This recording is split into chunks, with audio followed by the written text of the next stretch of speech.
Hello student, आज हम पढ़ने वाले हैं क्लास 10th मैथमेटिक्स से प्रश्नावली 4.3 को आज पढ़ने वाले हैं। ठीक है, तो देखिए जो प्रश्नावली 4 है वो है द्विघात समीकरण। ठीक है, अगर नए बुक की बात करें तो नए बुक में जो 4.3 है, ठीक है, 4.3 तक है। ठीक, और पुराने बुक की बात करें तो पुराने बुक में अगर आपका जो प्रश्नावली है पूरा 4.4 तक है। ठीक, अगर आपके पास पुराना बुक है तो आप 4.4 को आप 4.3 बनाओगे। ठीक है, तो अगर आप 4.1, ठीक, अगर 4.1 नहीं देखे हो तो उसका जो लिंक है डिस्क्रिप्शन बॉक्स में दे दिया गया है। सभी सवालों को बहुत ही अच्छे तरीके से समझाया गया है और 4.2 का भी अच्छे से सवाल समझाया गया है। ठीक है, जो आप नहीं पढ़े हो उन सभी का जो लिंक है डिस्क्रिप्शन बॉक्स में दे दिया गया है, तो या आप प्लेलिस्ट को चेक कर सकते हो चैनल पर जाकर। ठीक है, तो आज हम पढ़ने वाले हैं 4.3 को। ठीक है, तो आप ध्यान रखोगे जो 4.3 है, देखिए जो पुराने बुक का है 4.3, इससे नहीं पढ़ना है। ठीक, आप 4.4 को 4.3 बनाओगे, पुराने बुक के लिए बात करें। ठीक है, अगर नए बुक लिए हो तो सही है आपका। ठीक, तो आज हम हल करने वाले प्रश्नावली 4.3। ठीक, तो 4.3 से बना लीजिएगा। तो देखिए 4.3 में जो फर्स्ट सवाल है वो क्या है, निम्न द्विघात समीकरणों के मूल की प्रकृति ज्ञात कीजिए, यदि मूलों का अस्तित्व हो तो उन्हें भी ज्ञात कीजिए। ठीक है, तो इसमें क्या होता है पहले जान लेते हैं मूलों की प्रकृति क्या होता है और इसका अस्तित्व भी क्या होता है। ठीक है, इनको पहले हम समझते हैं फिर सवाल को आते हैं हल करने के लिए। ठीक है, तो चलो समझते हैं। तो आज हम पढ़ेंगे प्रश्नावली 4.3। ठीक है, तो 4.3 में आपको देखिए थोड़ा सा आपको बेसिक जानकारी होना चाहिए। ठीक, तो देखिए जो मूलों की प्रकृति होती है, मूलों की प्रकृति, मूलों की प्रकृति ये क्या होता है। देखिए अब कैसे मालूम करेंगे कि मूलों की प्रकृति है कि नहीं है। ठीक है, अगर हम बात करें कि द्विघात बहुपद है मान लीजिए आपके पास, ठीक, द्विघात समीकरण, समीकरण होगा। ठीक, तो द्विघात समीकरण है आपके पास मान लीजिए। अब द्विघात समीकरण का जो व्यापक रूप होता है वो होता है ax² + bx + c = 0। ठीक है, जहाँ a does not equal to 0, अगर a 0 हो गया तो द्विघात समीकरण होगा ही नहीं। ठीक है, तो इसीलिए a का मान 0 नहीं होना चाहिए। ठीक, तो देखिए इसमें एक सूत्र होता है जो विविक्तर होता है। ठीक है, तो जो ये सूत्र होता है ना, ये आपको याद होना जरूरी है, इसी से सभी सवाल हल होंगे।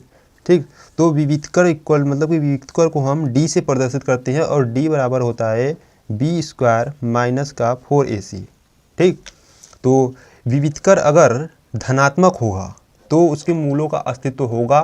ठीक है, अगर मतलब कि अगर धनात्मक होगा तो उसका जो मूलों का अस्तित्व होगा, अगर शून्य होगा तो भी होगा, अगर ऋणात्मक हो जाए, ठीक है ध्यान सुनिएगा, अगर ऋणात्मक हो जाए तो उसका अस्तित्व नहीं होगा। ठीक है, अगर मान लीजिए बात करें, अगर d का मान, ध्यान से देखिए, अगर d का मान 0 से बड़ा या 0 के बराबर, ठीक है, हो तो उसका जो यानी कि अगर हम बात करें d का जो मान है 0 से बड़ा या बराबर मतलब कि धनात्मक हो, ठीक है, तो इसका अस्तित्व होगा।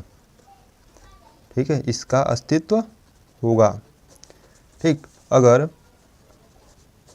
d का जो मान है 0 से छोटा यानी कि ऋणात्मक,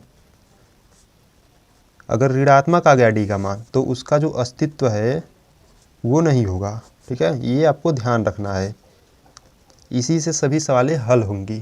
ठीक, तो एक बार फिर से बता देता हूँ, देखिए d बराबर होता है b² - 4ac, इसमें सभी का हम मान रखेंगे।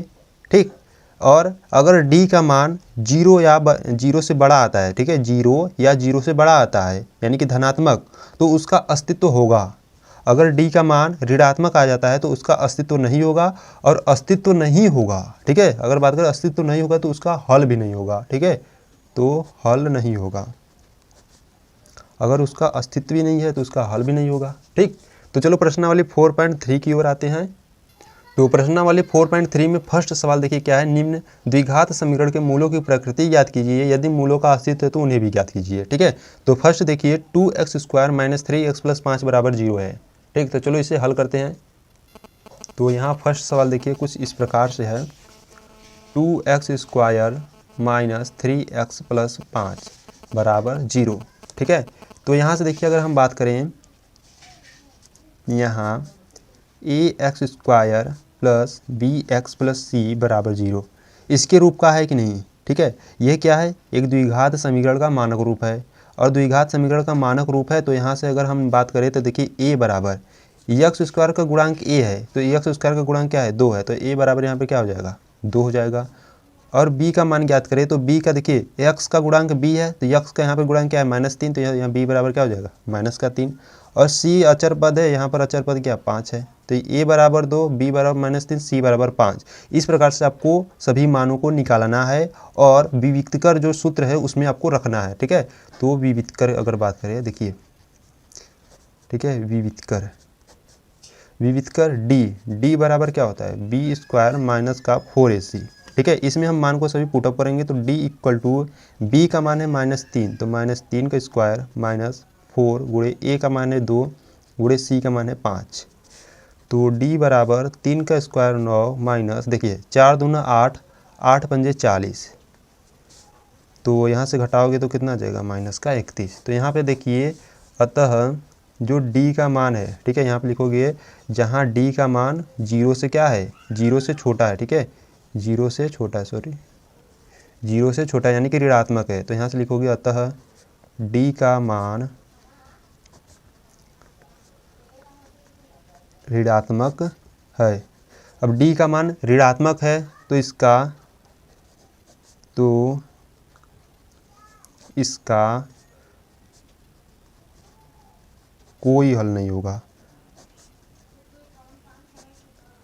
ठीक है। ये आप लोग ध्यान रखोगे, अगर d का मान ऋणात्मक आ जाता है ना तो उसका कोई हल नहीं होता है, ठीक है। अगर d का मान अगर धनात्मक आ जाता है तो उसका जो मूल होता है, ठीक है, वो अलग अलग होता है। जैसे मान लीजिए जो d का मान मान लीजिए जैसे कि 10 प्लस का आ गया, ठीक है, तो उसका जो मूल होगा यानी कि जो x का मान आएगा एक 2 आ सकता है, एक 3 आ सकता है, यानी कि अलग अलग आएगा, ठीक है। अगर मान लीजिए जो d का मान है वह 0 आ गया तो जो x का मान है, ठीक है, जो x का मान है वो अगर 2 आया तो अगला भी 2 ही आएगा, ठीक। तो ये आप ध्यान रखोगे।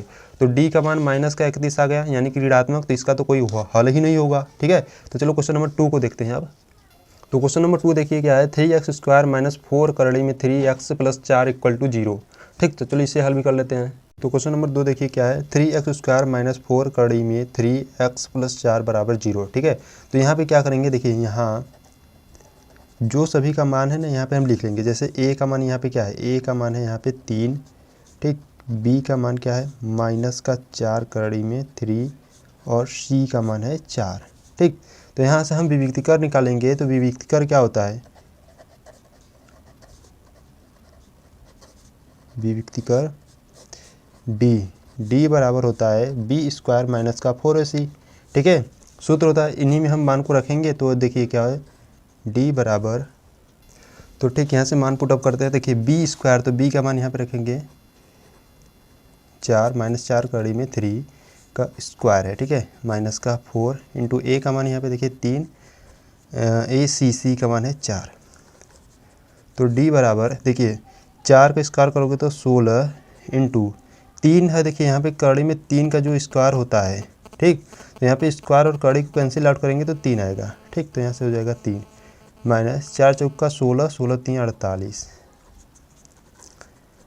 16 3 48 माइनस 48, यहाँ पे 48 और 48 माइनस में प्लस में है, तो यहाँ से कैंसिल आउट होकर यहाँ से 0 आ जाएगा, ठीक है। तो यहाँ से भी जो विविक्तकर है 0 आ गया, ठीक। तो यहाँ पे लिखेंगे चूँकि d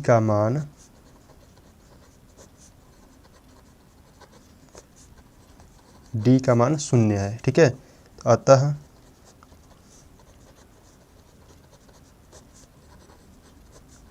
मूलों का अस्तित्व है, ठीक। तो मूलों का अस्तित्व है, तो देखिए अब मूलों का अस्तित्व यहाँ पर है, तो यहाँ पर हम द्विघात सूत्र लगाएंगे और इससे और आगे हल करेंगे, ठीक है।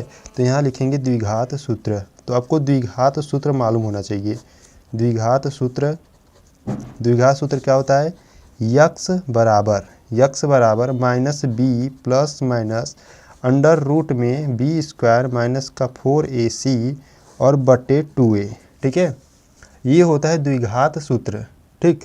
तो अब देखिए इसी में हम मान को पुटअप करेंगे और x का मान निकालेंगे, ठीक है। तो देखिए यहाँ पर d का मान क्या है, d का मान है 0, ठीक। अगर डी का जो मान 0 आ जाता है तो जो उसके मूल होते हैं वो क्या आते हैं, सेम आते हैं। ठीक है, तो यहाँ से निकालते हैं हम यक्स बराबर माइनस, देखिए बी का मान क्या है, बी का मान है -4 करड़ी में 3, ठीक, प्लस माइनस। अब देखिए यहाँ पर बी स्क्वायर माइनस का 4ac क्या था, यही डी है। ठीक है, डी बराबर क्या है, बी स्क्वायर माइनस का 4ac। तो आप डायरेक्ट भी रख सकते हो। ठीक है, यहाँ पर आप रख सकते हो, देखिए डी यानी कि डी का मान 0 आया था तो यहाँ पे 0 रख सकते हो। ठीक है, आप डायरेक्ट भी कर सकते हो। और 2 गुणे ए का मान क्या है, 3 है। ठीक, तो x equal to minus minus plus हो जाएगा 4 कड़ी में 3 प्लस माइनस 0 बटे 3 दूना 6। तो यहाँ पे देखिए एक बार प्लस लेंगे तो यहाँ पे लिखोगे प्लस चिन्ह लेने पर, ठीक है, प्लस चिन्ह लेने पर, तो x बराबर 4 कड़ी में 3 प्लस 0 बटे 6। तो यहाँ से x का मान ज्ञात करते हैं। तो देखिए 2 दूनी 4, 2 तिहाई 6, ठीक। तो यहाँ से आ गया 2 कड़ी में 3 बटे 3। अब देखिए यहाँ पर इसको भी काट सकते हो, क्यों, देखिए अब 3 को क्या लिख सकते हो, 3 को लिख सकते हो कड़ी में 3 इंटू कड़ी में 3 लिख सकते हो। तो यहाँ पर हम क्या करते हैं, 2 कड़ी में 3 बटे, इसको क्या लिख सकता हूँ, कड़ी में 3 इंटू कड़ी में 3। तो यहाँ से 1 कड़ी में 3 इससे कैंसिल आउट होगा, तो x का मान आ जाएगा 2 बटे कड़ी में 3। ठीक, ये आ गया। ठीक, तो यहाँ से आप लेंगे माइनस चिन्ह लेने पर। अब माइनस का चिन्ह ले लेते हैं, तो x बराबर 4 कड़ी में 3 माइनस 0 बटे 6। तो x बराबर 4 कड़ी में 3 बटे 6, 2 दूनी 4, 2 तिहाई 6। तो x इक्वल टू 2 कड़ी में 3 बटे 3। तो यहाँ से क्या करेंगे, इसको हम लिख सकता हूँ कड़ी में 3 इंटू कड़ी में 3। तो यहाँ से इसको कैंसिल आउट करेंगे तो 2 कड़ी में बटे में आ जाएगा। ठीक, तो यहाँ से भी x का मान कितना आ गया, 2 बटे कड़ी में 3। तो यहाँ से आप देख सकते हो x का मान 2 बटे कड़ी में 3 और x का मान यहाँ से 2 बटे कड़ी में 3 क्या समान है। ठीक, तो यहाँ से ये आंसर हो जाएगा। तो आई होप आपको क्वेश्चन नंबर सेकेंड अच्छे से समझ में आया होगा। तो चलो क्वेश्चन नंबर थर्ड की तरफ चलते हैं। तो क्वेश्चन नंबर थर्ड देखिए क्या है, 2x square minus 6x plus 3 बराबर 0। ठीक, तो चलिए इसे भी हल करते हैं। तो यहाँ पर हम हल करने वाले हैं तीसरा क्वेश्चन। ठीक, तो क्या है, 2x square minus 6x plus 3 बराबर 0। ठीक, तो यहाँ से देखिए, यहाँ से हम निकाल लेते हैं a बराबर क्या है, यहाँ पर 2 है, b बराबर माइनस का 6 और c बराबर 3 है। ठीक है, तो यहाँ से लिखेंगे b विककर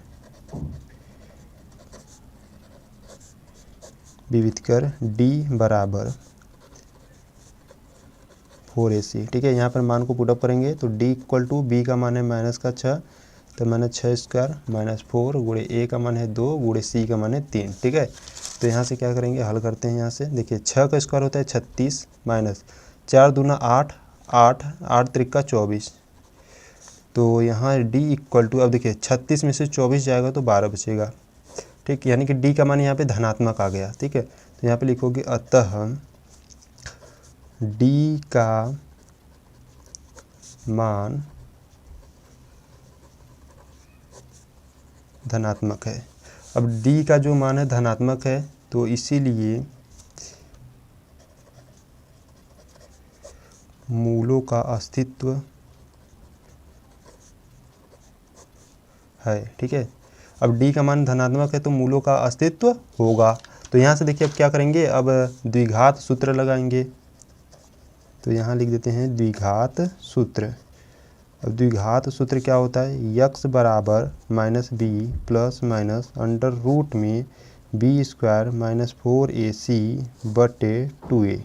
ठीक, तो सूत्र आपको बार बार लिखना है जब आप हल करोगे। ठीक है, तो यहाँ से देखिए x बराबर माइनस b है, तो b का क्या मान है यहाँ पर, माइनस का 6। तो b देखिए माइनस 1 ऑलरेडी है यहाँ पर, और b का यहाँ पर देखिए माइनस का 6 है। ठीक, तो यहाँ हम रख देते हैं माइनस का 6 प्लस माइनस। अब देखिए इसका मान हम निकाल चुके हैं। ठीक, या देखिए या आप सूत्र इस प्रकार से बना सकते हो आप, x बराबर माइनस b प्लस माइनस अंदर रूट में d बटे 2a। ठीक है, या आप इसे भी सूत्र कह सकते हो, क्योंकि d का मान क्या होता है, b स्क्वायर माइनस का 4ac।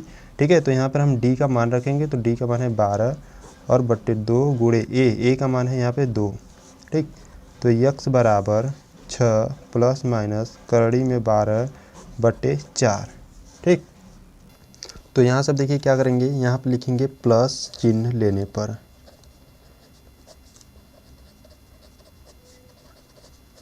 प्लस चिन्ह लेने पर तो x बराबर 6 प्लस करड़ी में 12 बट्टे 4।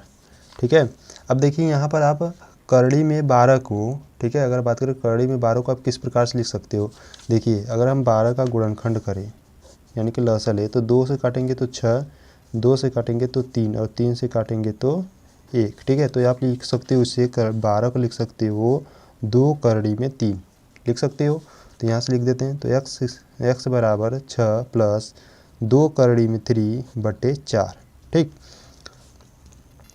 तो यहाँ से देखिए यहाँ पर 2 कॉमन है। ठीक, तो 2 कॉमन है तो क्या करेंगे, देखिए 2 को कॉमन लेंगे, अंदर बचेगा 3 प्लस करड़ी में 3 और बट्टे 4। 2 एक कम 2, 2 दूनी 4। तो x का जो मान है, ठीक, यहाँ से देखिए x का जो मान आ गया 3 प्लस करड़ी में 3 बट्टे 2। ठीक, ये आ गया। तो इसी प्रकार से हम ले लेंगे माइनस चिन्ह लेने पर। तो इसी प्रकार से हम ले लेते हैं माइनस चिन्ह लेने पर। अब माइनस का चिन्ह लोगे तो x बराबर 6, देखिए अब ये प्लस तो ले लिए थे, अब माइनस का लेना है। ठीक है, ये वाला, तो माइनस करड़ी में 12 बट्टे 4। तो इसी प्रकार से देखिए अब 12 को क्या लिख सकते हो 6, और इसे लिख सकता हूँ मैं 2 करड़ी में 3 बट्टे 4। तो x बराबर यहाँ से क्या आ जाएगा, 2 कॉमन लेता हूँ तो 3 और माइनस 3 करड़ी में होगा और बट्टे 4। तो 2 एक कम 2, 2 दूनी 4। तो यहाँ से x का जो मान है 3 माइनस करड़ी में 3 बट्टे 2। ठीक, ये इसका भी मान आ गया। तो देखिए आप थोड़ा सा ध्यान दीजिएगा, यहाँ पे d का मान अगर धनात्मक आता है तो जो इसके मूलों यानी कि जो इसका x का जो मान है वो क्या है, अलग अलग आया। ठीक, और जब d का मान 0 रहता है तो मूल क्या होता है, समान होता है, यानी कि उसका भी अस्तित्व रहता है। तो जो मतलब कि जो x का मान आता है वो समान आता है जब d 0 होगा। अब जब d जो निगेटिव होगा यानी कि ऋणात्मक होगा तो वहाँ पर मूलों का अस्तित्व नहीं होता है। ठीक है, इसे ध्यान रखोगे। तो चलो यहाँ पर क्वेश्चन नंबर फर्स्ट कंप्लीट होता है, तो क्वेश्चन नंबर 2 की तरफ चलते हैं। तो क्वेश्चन नंबर 2 देखिए, निम्न प्रत्येक द्विघात समीकरण में k का ऐसा मान ज्ञात कीजिए कि उसके 2 बराबर मूल हैं। देखिए यहाँ पे थोड़ा सा ध्यान दीजिएगा, तो यहाँ पे देखिए क्या है, ज्ञात करना है कि उसके 2 बराबर मूल हो। ठीक है, 2 बराबर मूल मतलब समझ रहे हो, यानी कि जो d का मान है वो क्या है, 0 है। ठीक, इसे ही ध्यान रखना है। प्रश्न में आपको कहा है बराबर मूल हो, यानी कि जो उसके 2 मूल होते हैं बराबर कब होते हैं, जब d का मान 0 होता है। ठीक, तो चलो हल करते हैं फर्स्ट वाले को। तो यहाँ हम क्वेश्चन नंबर फर्स्ट ले लेते हैं। तो क्वेश्चन नंबर फर्स्ट है 2x² प्लस kx प्लस 3 बराबर 0। तो हमें k का क्या मान ज्ञात करना है, तो यहाँ से पहले हम लिख लेते हैं। देखिए यहाँ a बराबर है 2, b बराबर है k और c बराबर है 3। ठीक है, तो यहाँ विविक्तिकर का सूत्र लगा लेते हैं पहले। विविक्तिकर d बराबर होता है b² माइनस का 4ac। तो यहाँ से मान को पुटअप करते हैं, तो d बराबर, देखिए b का मान है k, तो k² माइनस 4 इंटू a का मान है 2, c का मान है 3। ठीक, तो यहाँ से देखिए d बराबर k² माइनस 4 दूना 8, 8 तियाँ 24।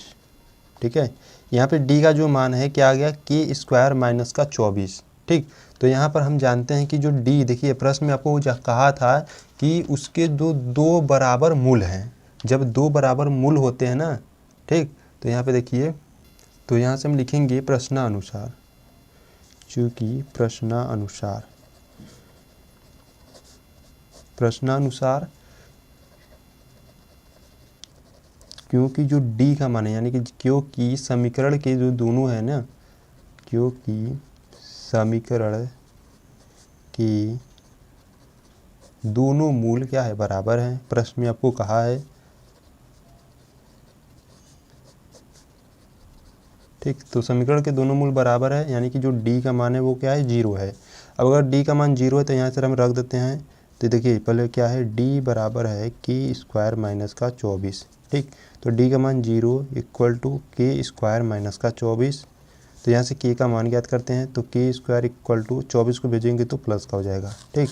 तो यहाँ से के इक्वल टू देखिए प्लस माइनस अंडर रूट में 24 चला जाएगा, ठीक। तो यहाँ पर आप कहोगे कि के बराबर, अब देखिए 24 को किस प्रकार से लिख सकते हो, 24 को आप लिख सकते हो प्लस माइनस 2 करड़ी में 6, ठीक।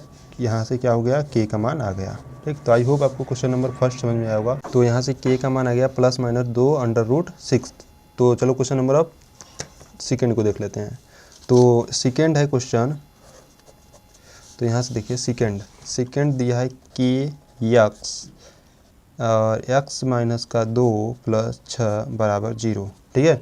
तो इसको ज्ञात करते हैं। देखिए पहले हम क्या करेंगे, के एक्स का गुणा इसमें करेंगे, ठीक है। इस कोष्टक में जो है एक्स माइनस 2 में करेंगे। तो यहाँ देखिए के एक्स का गुणा पहले एक्स में करेंगे तो क्या हो जाएगा, के एक्स स्क्वायर, ठीक।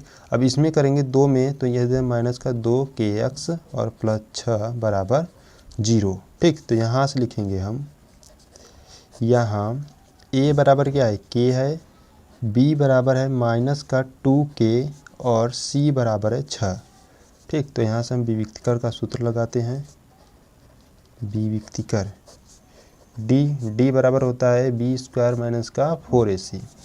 तो डी इक्वल टू, अब देखिए बी स्क्वायर, बी का मान है माइनस का 2k, तो माइनस 2k का स्क्वायर माइनस 4 इंटू ए का मान है k और सी का मान है 6। तो डी बराबर 2k का स्क्वायर करोगे तो कितना जाएगा, 4k स्क्वायर माइनस 6 चौका 24k, ठीक। अब देखिए अब लिखोगे चूँकि प्रश्नानुसार जो कहा है कि समीकरण के जो दोनों मूल है वो क्या है, बराबर है। तो लिखोगे प्रश्नानुसार समीकरण के दोनों मूल बराबर है, तो जो डी का मान है वो 0 है, ठीक है। अब डी का मान 0 है तो यहाँ पे हम 0 रखते हैं और equal to 4k square minus का 24k, ठीक। तो यहाँ से क्या हो जाएगा, 0 बराबर, देखिए यहाँ पे 4k कॉमन है तो हम 4k को कॉमन करेंगे तो अंदर बचेगा k माइनस का 6, ठीक है। तो यहाँ पे देखिए अगर हम बराबर में 0 ले लें, यानी कि 4k बराबर 0 और k माइनस का 6 बराबर 0, तो यहाँ से k का मान आ जाएगा 0 और यहाँ से k का मान आ जाएगा 6, ठीक है। तो ये आंसर हो जाएगा। तो यहाँ पर क्वेश्चन नंबर 2 का क्वेश्चन नंबर जो 2 थे, यानी कि क्वेश्चन नंबर 2 में क्वेश्चन नंबर जो 2 थे वो समाप्त हुआ। चलो क्वेश्चन नंबर 3 की ओर बढ़ते हैं। क्वेश्चन नंबर 3 देखिए क्या है, क्या एक ऐसी आम की बगिया बनाना संभव है जिसकी लंबाई चौड़ाई से दुगनी हो और उसका क्षेत्रफल 800 मीटर स्क्वायर हो? यदि है तो उसकी लंबाई और चौड़ाई ज्ञात कीजिए, ठीक है।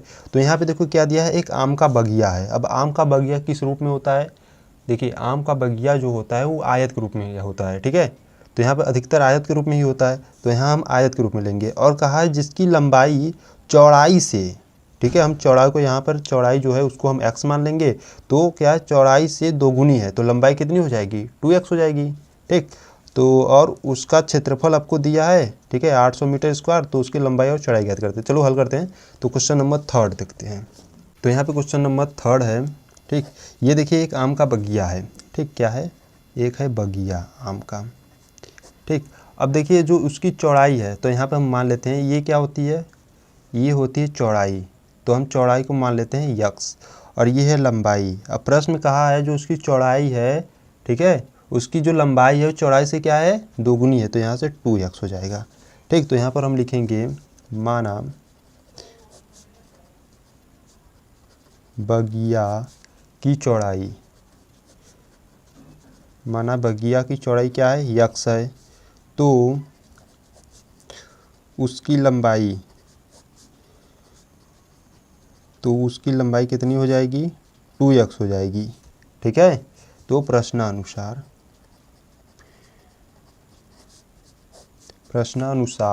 अब बगिया की लंबाई 2x है, ठीक है, यानी क्या, देखिए बगिया की लंबाई 2x है, तो उसका जो क्षेत्रफल दिया था आपको प्रश्नानुसार, क्षेत्रफल कितना दिया था, क्षेत्रफल दिया था 800 मीटर स्क्वायर, ठीक है। तो यहाँ से देखिए अब आयत का जो क्षेत्रफल होता है, सूत्र आपको याद होना चाहिए, आयत का क्षेत्रफल, यह एक आयत के रूप का है, ठीक है। तो आयत का क्षेत्रफल, तो आयत का जो क्षेत्रफल होता है वो होता है लंबाई गुणे चौड़ाई, ठीक। तो जो आयत का क्षेत्रफल कितना है 800 मीटर स्क्वायर, तो 800 लिख दिए यहाँ पर, और लंबाई कितनी है, लंबाई है 2x इंटू चौड़ाई x। तो यहाँ से क्या हो जाएगा 2x स्क्वायर इक्वल टू 800, ठीक। तो यहाँ से देखिए हल करते हैं, तो x स्क्वायर इक्वल टू 800 गुणा में इधर बट्टे में आ जाएगा, 2 से काटोगे तो 400 बेर आ जाएगा, ठीक है। तो एक्स स्क्वायर इक्वल टू कितना आ गया 400। तो यहाँ से x का मान ज्ञात करते हैं, प्लस माइनस अंडर रूट में कितना आ जाएगा 400, x इक्वल टू, अब देखिए प्लस माइनस कितना आ जाएगा 20। तो यहाँ से x का मान क्या आ गया 20 आ गया। अब देखिए यहाँ पर प्लस और माइनस है, तो यहाँ पर क्या लोगे, अतः बगिया की चौड़ाई, बगिया की चौड़ाई कितनी हो जाएगी 20 हो जाएगी, प्लस का होगा, क्योंकि देखिए यहाँ से जो x का मान है एक प्लस का 20 आ रहा है और एक x का मान माइनस का 20 है, ठीक है। तो जो x का जो मान है वो माइनस का 20 हो ही नहीं सकता। अब किसी जो लंबाई होता है वो ऋणात्मक तो होती ही नहीं है, ठीक है। तो इसीलिए हम इसे क्या करेंगे, ये ग्राह होगा, ठीक है, या अमान्य होगा। तो यहाँ से बगिया की चौड़ाई कितनी हो जाएगी 20 हो जाएगी। तो बगिया की लंबाई कितनी हो जाएगी, बगिया की लंबाई, तो बगिया की लंबाई क्या थी 2x थी, तो यहाँ पर x का मान रखेंगे तो 2 गुणे x का मान है 20 बराबर 40 हो जाएगी, ठीक। तो ये आंसर हो जाएगा, यही हमको क्या करना था, ज्ञात करना था। तो चलो क्वेश्चन नंबर अब 4 को देख लेते हैं। तो क्वेश्चन नंबर 4 क्या है, देखिए, क्या निम्न स्थितियों में संभव है, यदि है तो उनकी वर्तमान आयु ज्ञात करना है, ठीक है। 2 मित्र की आयु का योग 20 वर्ष है। 4 वर्ष पूर्व, देखिए जब भी पूर्व की बात करें तो वहाँ पर ऋणात्मक चिन्ह ली जाती है, ठीक है, और पश्चात कहे या बाद में कहे तो वहाँ पर धनात्मक चिन्ह ली जाती है। उनकी आयु वर्षों में का गुणनफल कितना है 48 था, ठीक। तो चलो हल करते हैं क्वेश्चन नंबर 4 को। तो यहाँ से हम हल करते हैं क्वेश्चन नंबर 4। तो देखिए जो है पहले उसे हम मान लेते हैं, यहाँ पे 2 मित्र है, ठीक है। तो हम यहाँ पे मानते हैं, माना प्रथम मित्र के लिए, माना प्रथम मित्र की आयु, प्रथम मित्र की आयु मान लेते हैं x वर्ष है, ठीक। अब द्वितीय मित्र की आयु कितनी हो जाएगी, तो द्वितीय मित्र की आयु लिखते हैं यहाँ पर, द्वितीय मित्र की आयु। अब देखिए दोनों का आयु मिलाकर 20 वर्ष था, ठीक। तो दोनों का अगर हम कहें 20 में से इसका आयु घटा दें, ठीक है, पहला मित्र का आयु घटा दें तो दूसरे मित्र का आयु मिल जाएगा, ठीक है। यानी कि देखिए अगर हम बात करें यहाँ पर, देखिए मान लीजिए आपके पास मतलब दोनों मित्र को मिलाकर 20 रुपये हैं, ठीक है। दोनों मित्र का मिलाकर मान लीजिए 20 रुपये है, ठीक। अगर पहला मित्र का मान लेते हैं यहाँ पर अपना, मतलब पहला मित्र यहाँ पे 15 रुपये अपना ले लिया, ठीक। पहला मित्र अपना 15 रुपया ले लेता है, तो क्या करते हैं दूसरे मित्र का निकालने के लिए क्या करते हैं, पूरे में से पहले वाले मित्र का जो पैसा वो घटा देते हैं, तो क्या निकल जाता है दूसरे वाले का निकल जाता है। तो दूसरे वाला क्या हो जाएगा 5 हो जाएगा, ठीक है। तो यहीं पर हुआ है। तो प्रथम मित्र की जो आयु है अगर हम x वर्ष मानते हैं तो द्वितीय मित्र की आयु है पूरा 20 था, अब 20 में से इसका घटा देंगे तो दूसरे वाले को मिल जाएगा, ठीक है। तो यही होता है। तो चलो यहाँ पे लिखते हैं प्रश्नानुसार। अब प्रश्नानुसार क्या था, अब प्रश्नानुसार यानी कि देखिए प्रश्न कहा था 4 वर्ष पूर्व, ठीक है, प्रश्न कहा था 4 वर्ष पूर्व। अब 4 वर्ष पूर्व का मतलब ऋणात्मक चिन्ह लेना है, तो यहाँ पे लिखेंगे प्रथम मित्र की आयु,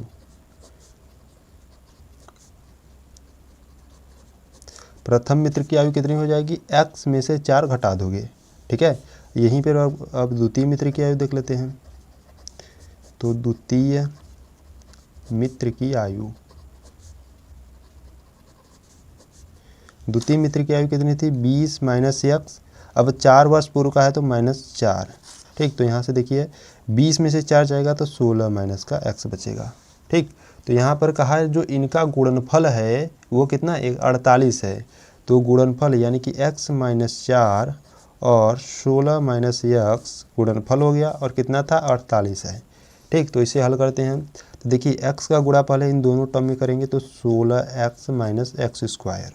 अब इस माइनस 4 का करते हैं तो माइनस 16 चौका कितना होता है 64 और इसमें करेंगे तो minus minus plus 4x equal to 48।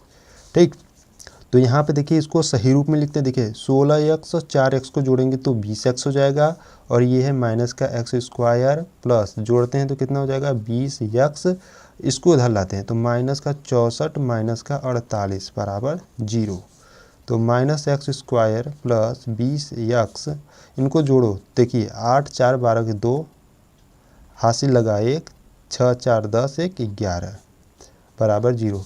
यहाँ पर माइनस को हम कॉमन ले लेंगे तो बचेगा एक्स स्क्वायर माइनस का 20x प्लस 112 बराबर 0। ठीक है, अब यहाँ से हमको क्या निकालना है, विविक्तीकर निकालना है। तो लिखेंगे यहाँ a बराबर 1 है, b बराबर माइनस 20 और c बराबर 112 है। ठीक है, तो विविक्तीकर का जो सूत्र होता है पहले उसे लिख लेते हैं। विविक्तीकर d इक्वल टू होता है b स्क्वायर माइनस का 4ac। ठीक है, तो यहाँ पे मान रखते हैं तो b का मान है माइनस का 20 स्क्वायर 4 इंटू a का मान 1 c का मान 112। तो d इक्वल टू 20 का स्क्वायर कितना होता है 400 माइनस, अब देखिए यहाँ पे गुणा कीजिए तो 4 दूना 8 4 एकम 4 4 एकम 4। तो d इक्वल टू यहाँ 400 है 448 घटाओगे तो माइनस का 48 आ गया। ठीक है, यहाँ पे देखिए तो यहाँ d का मान क्या आ गया ऋणात्मक में आ गया। तो जो d का मान ऋणात्मक में आ जाता है तो हम क्या करते हैं, चूँकि जो d का मान है वो क्या है ऋणात्मक है, तो अब d का मान ऋणात्मक है तो इसका जो स्थिति संभव नहीं होगा। ठीक है, तो इसका अस्तित्व कह दो या स्थिति कह दो। ठीक है, इसका स्थिति संभव नहीं है। ठीक है, संभव नहीं है, ये आंसर हो जाएगा। ठीक, तो यहाँ पर क्वेश्चन नंबर 4 कंप्लीट होता है। तो चलो क्वेश्चन नंबर 5 को देख लेते हैं। तो क्वेश्चन नंबर 5 देखिए क्या है, क्या परिमाप 80 मीटर तथा क्षेत्रफल 400 मीटर स्क्वायर के एक पार्क को बनाना संभव है? यदि है तो उसकी लंबाई और चौड़ाई ज्ञात कीजिए। ठीक है, तो देखिए यहाँ पर कुछ देखिए पार्क क्या है, पार्क किस रूप में होता है, पार्क आयत के रूप में भी होता है, वर्ग के रूप में होता है। ठीक है, अब कैसे मालूम करेंगे कि वो आयत है कि वर्ग है। ठीक है, तो यहाँ पर हम लंबाई और चौड़ाई को ज्ञात करेंगे और उससे मालूम करेंगे कि क्या है। ठीक है, तो चलो हल करते हैं क्वेश्चन नंबर 5 को।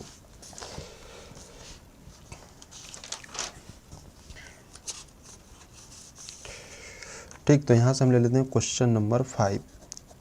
ठीक, तो यहाँ पे देखिए एक पार्क दिया है, तो यहाँ पे क्या है, एक पार्क है। ठीक, यह एक पार्क है। अब ये आपको नहीं मालूम है कि क्या है। ठीक है, यह वर्ग भी हो सकता है, यह आयत भी हो सकता है। ठीक है, इसीलिए इसकी हम लंबाई यहाँ मान लेते हैं। मान लीजिए ये लंबाई है। ठीक, ये क्या है लंबाई है और ये चौड़ाई है। ठीक, अभी कंफर्म नहीं हुआ कि ये आयत है कि क्या है वर्ग है। ठीक है, इसमें एक्स और वाई यानी कि लंबाई और चौड़ाई ज्ञात करेंगे। अगर सेम आ गया तो वर्ग होगा। ठीक है, और मतलब कि अगर अलग अलग मान आता है तो वो क्या होगा आयत होगा। ठीक है, तो चलो हल करते हैं। तो यहाँ मान लेते हैं प्रश्नानुसार।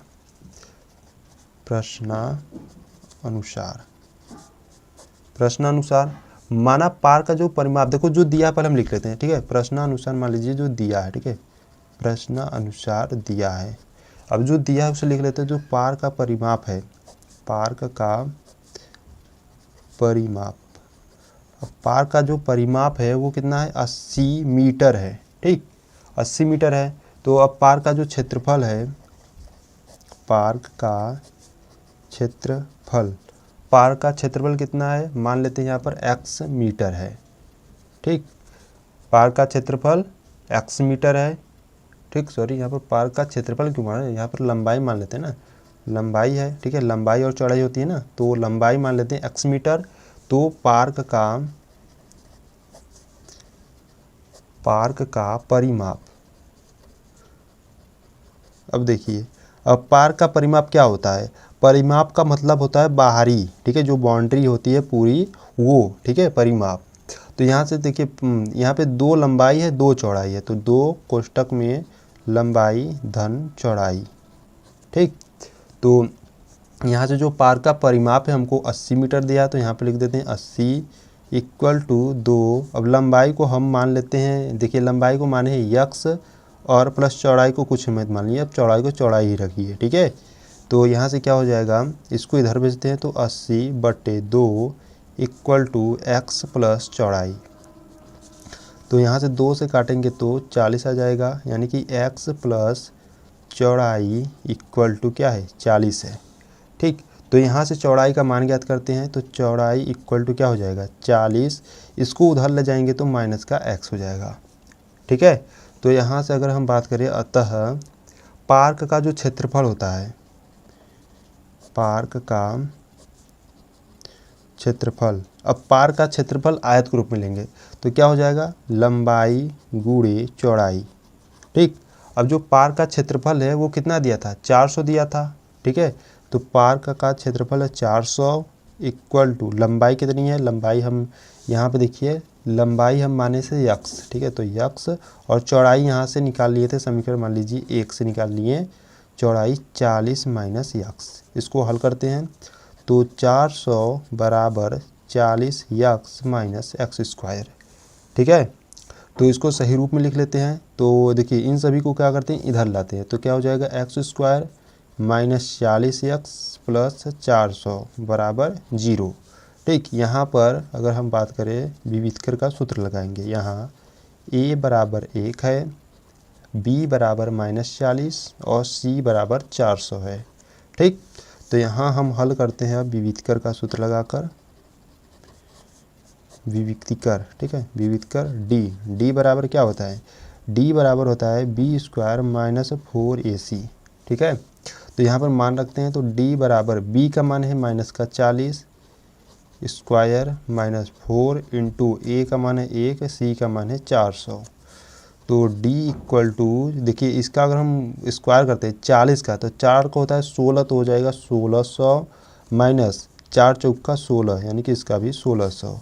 तो जो d का मान है यहाँ से 1600 प्लस का माइनस का कैंसिल आउट होकर 0 आ जाएगा, ठीक है। अब ध्यान दीजिए, और d का मान 0 आ गया तो लिखोगे चूँकि d का मान क्या है 0 है। अब d का मान 0 है तो इसका जो मतलब कि अस्तित्व है, यानी कि स्थिति संभव है, ठीक है, लिख सकते हो, अतः यह स्थिति संभव है। तो अब देखिए एक बार फिर से देख लेते हैं, देखिए क्वेश्चन नंबर 5 था, प्रश्नानुसार दिया है, ठीक है, क्या क्या दिया था, पार्क का जो परिमाप था 80 मीटर। अब पार्क का अगर देखिए यहाँ पर अगर बात करें, पार्क का क्षेत्रफल भी दिया था हमको, ठीक है, यहाँ से लिख देते हैं, जो पार्क का क्षेत्रफल है वो भी हमको दिया था, पार्क का क्षेत्रफल कितना था 400 था, ठीक है। तो 400 और पार्क की जो लंबाई है उसे हम मान लिए x मीटर, ठीक है। तो x मीटर हम किसको माने थे, पार्क की लंबाई को, ठीक। तो पार्क का अगर हम बात करें, पार्क का जो परिमाप होता है, परिमाप का मतलब समझ रहे हो, यानी कि जैसे बाउंड्री होती है ना कि बाहरी तरफ, अगर बाउंड्री के बाहरी तरफ पूरा परिमाप, ठीक है।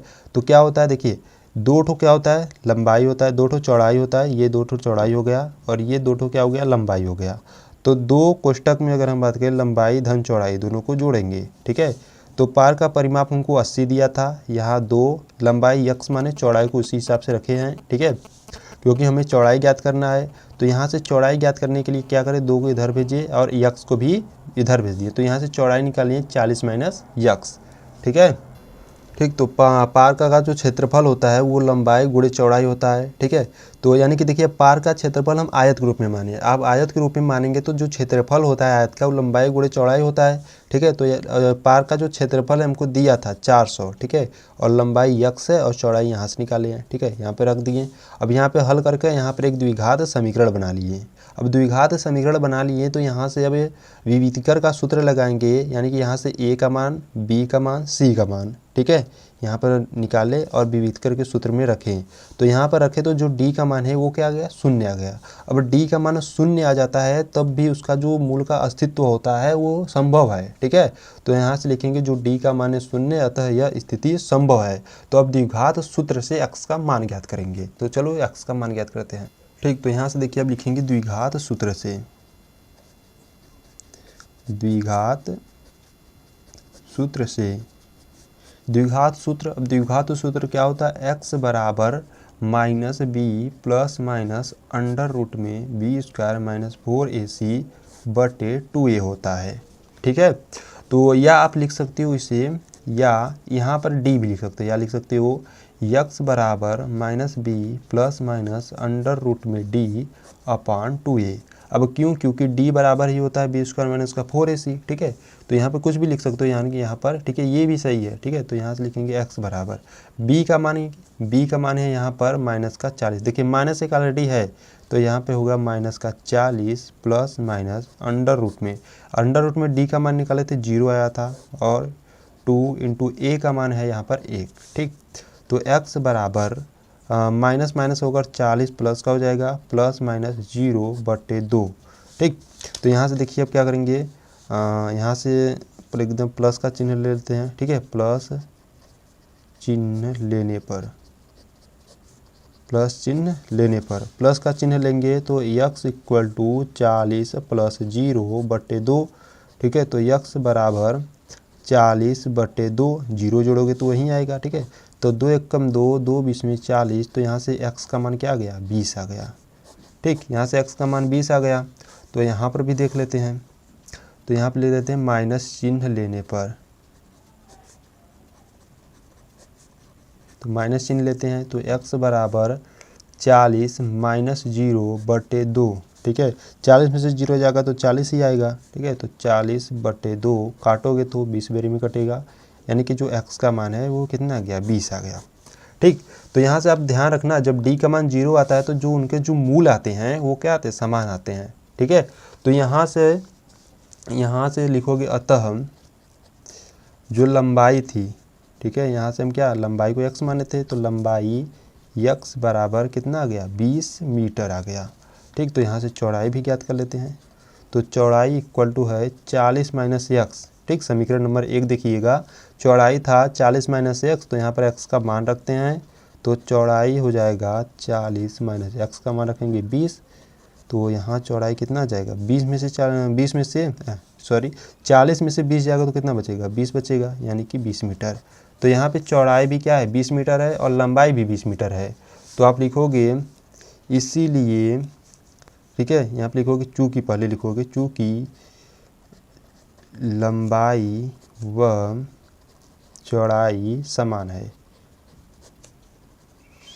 है, ठीक। अब लिखोगे इसलिए पार्क एक वर्ग होगा, ठीक है, ये आंसर होगा, ठीक। तो आई होप आपको क्वेश्चन नंबर 5 यानी कि प्रश्नावली 4.3 का लास्ट सवाल अच्छे से समझ में आया होगा, ठीक है। अगर वीडियो अच्छा लगे तो वीडियो को लाइक कर देना, ठीक है। चैनल पर नए हो तो चैनल को सब्सक्राइब कर लेना, अपने दोस्तों के साथ शेयर कर सकते हो वीडियो को, ठीक है। तो मिलते हैं नेक्स्ट वीडियो में, तब तक के लिए जय हिंद, जय भारत, वंदे मातरम।